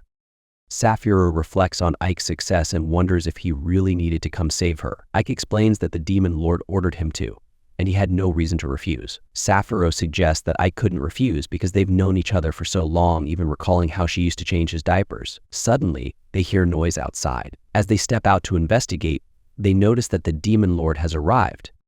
The piggy, viewing the demon lord as a child, tells her to leave, thinking it's no place for kids. Ike quickly pushes him aside and respectfully greets the demon lord, revealing her identity to everyone, who then bow down. The piggy, still shocked, recalls stories of the demon lord having 9 crowned heads, 6 clawed limbs, and 3 tails. Ike apologizes for his subordinate's behavior, but the demon lord brushes it off, as few demons actually know her true appearance.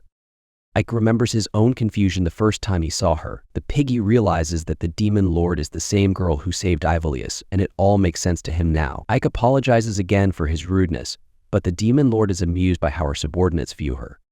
She then addresses Sapphiro, asking if her wounds have healed. Sapphiro confirms they have, and the demon lord commends her for her efforts in the recent battle. Sapphiro humbly responds that she doesn't deserve the praise, feeling responsible for Alesta's fall. The demon lord reassures her, stating that without Sapphiro's efforts, reinforcements might not have arrived on time, and the Undying Brigade wouldn't have defeated the Red Dragon Division.